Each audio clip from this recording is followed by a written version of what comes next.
ഇവർ 5-6 പേരുണ്ടായിരുന്നു. ഞാൻ മനസ്സിലാക്കിയത് എന്റെ അടുക്കൽ എനിക്ക് കിട്ടിയ റിപ്പോർട്ട്, ഞാൻ കിട്ടിയ കാര്യമാണ് പറയുന്നത്. അവധിക്ക് വന്നു, കുട്ടികളെല്ലാം കൂടെ ഒരു കലുകയിൽ പോയിരുന്നു. കലുകയിലിരുന്നപ്പോൾ കൂട്ടത്തിലുണ്ടായിരുന്ന ചിലർ വലിച്ചു, സത്യമാണ്. പക്ഷേ പ്രതിഭയുടെ മകൻ പറഞ്ഞത്, പ്രതിഭ പറയുന്നത് വലിച്ചിട്ടില്ല. അവന്റെ കയ്യിൽ നിന്ന് കഞ്ചാവ് പിടിക്കുകയോ മയക്കുമരുന്ന് പിടിക്കുകയോ ചെയ്തിട്ടില്ല. ആരോ ഒറ്റ കൊടുത്തു, എക്സൈസുകാർ വന്നു പിടിച്ച കൂട്ടത്തിൽ 3 ഗ്രാം ആരോ ഒരാളിൽ നിന്ന് പിടിച്ചു. അതിന്റെ പേരിൽ എല്ലാവരുടെയും പേര് കേസെടുത്തു. അവിടാണ് തർക്കം. അപ്പൊ നമ്മൾ ചെയ്യേണ്ടത് എന്താ? ഒന്നുകിൽ കുട്ടികളെ വിളിച്ച്, എല്ലാം 20 വയസ്സ് താഴെയാ, തെറ്റായിപ്പോയി, കുട്ടികളെ മാതാപിതാക്കളെ വിളിച്ചു വരുത്തി ഒരു ഉപദേശം കൊടുത്ത് തെറ്റായിപ്പോയി പറയാം. ഇത് പ്ലാൻ ചെയ്ത് നടത്തിയൊരു കാര്യം രാഷ്ട്രീയ ലക്ഷ്യത്തോടു കൂടി പിന്നീട് ഉപയോഗിക്കുന്നു.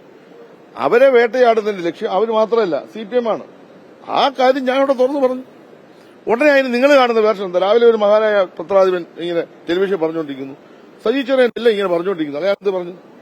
ഞാൻ എല്ലാം പറയുന്ന ആളല്ലേ, ഞാൻ പറയേണ്ട കാര്യങ്ങളെ പറയാറുള്ളൂ. ഞാൻ പറഞ്ഞ കാര്യങ്ങളൊക്കെ ശരിയാണെന്ന് എനിക്ക് കാലം തെളിയിക്കും, പറയട്ടെ. ഞാൻ എന്റെ പാർട്ടിയെ പ്രൊട്ടക്ട് ചെയ്യുന്നല്ല, ഞാൻ എന്നെ പ്രൊട്ടക്ട് ചെയ്യുന്നത്. എന്നെ പ്രൊട്ടക്ട് ചെയ്യാൻ വേണ്ടി എനിക്ക് യാതൊരു താല്പര്യം, അതുകൊണ്ട് എന്നൊക്കെ പറയുന്നത്. ചിലരൊക്കെ അങ്ങനെ ഉണ്ടായിരിക്കും, അത് എനിക്കങ്ങനെ അഭിപ്രായമില്ല. ഞാൻ നല്ലപോലെ എന്റെ പാർട്ടിയെ പ്രൊട്ടക്ട് ചെയ്യും. ഈ പ്രശ്നത്തിനകത്ത് പ്രതിഭയെ ഒറ്റപ്പെടുത്തി വേട്ടയാടി മൂലക്കിരുത്തുക. ഒരു ഭാഗത്തൂടെ BJP വേറൊരു രാഷ്ട്രീയം കളിക്കുന്നു, മറുഭാഗത്തൂടെ UDF വേറെ രാഷ്ട്രീയം കളിക്കുന്നു. അതിനെ ഞങ്ങൾ പറഞ്ഞിരുന്നത്. ഇതിനകത്ത് ഒരു CPM ഇല്ല. ഇത് കൃത്യമായി ഞാൻ പറഞ്ഞുതരാം. ഇതിന്റെ പിന്നിൽ വലതുപക്ഷ രാഷ്ട്രീയക്കാർ ആരൊക്കെയാണ്? അവരാണ്.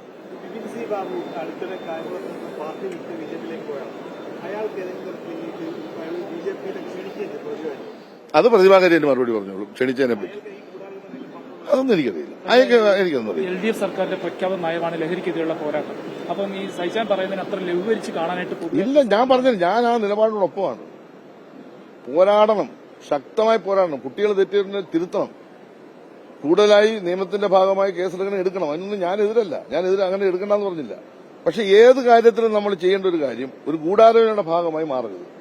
ഇവിടെ നടന്നത് കൃത്യമായ ഒരു ഗൂഢാലോചനയാണ്. കാരണം ആരോ വിളിച്ചു പറഞ്ഞ്, പ്രതിഭയുടെ വിരോധമുള്ള ആരോ ശത്രുക്കൾ ഇവരെ വിളിച്ചു പറഞ്ഞു. ചെന്നപ്പോൾ 2-3 പേര് സ്മോക്ക് ചെയ്യുന്നത് കണ്ടു. എല്ലാവരെയും കൂടെ പിടിച്ചു, എല്ലാവരുടെയും പേര് കേസെടുത്തു. അങ്ങനെ അവസാനിപ്പിക്കട്ടെ. ഈ പിടിച്ച മറ്റേ 5-6 പേരിൽ പ്രതിഭയുടെ മകന്റെ അല്ലാത്ത ആരുടെയും പേര് നിങ്ങൾ പറഞ്ഞില്ലല്ലോ. അപ്പൊ നിങ്ങൾ പറയുന്നത് MLAയുടെ മകൻ. അപ്പൊ MLA ടാർഗറ്റ് ചെയ്യുന്നു. അവരത് സത്യസന്ധമല്ലെന്ന് അവർ മീഡിയയിൽ പറയുന്നു.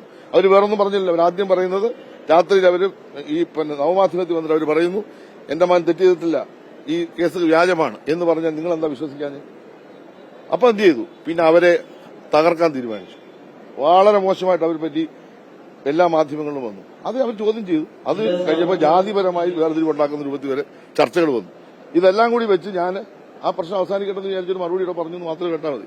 അതിന് കേരളത്തിലെ എല്ലാ ആളുകളും ഇപ്പോൾ ഉണർന്ന് വികാരഭരിതരായിരിക്കേണ്ട കാര്യമില്ല. വലിക്കാൻ താല്പര്യമുള്ള ആരോഗ്യം വലിച്ചിട്ടുള്ളവർ നിർത്തിക്കോളും. ഇനി താല്പര്യം ഉള്ളവർക്ക് എന്തെങ്കിലും ഉണ്ടെങ്കിൽ പോലീസ് കേസ് എടുത്തോളും. പ്രശ്നം തീർന്നു.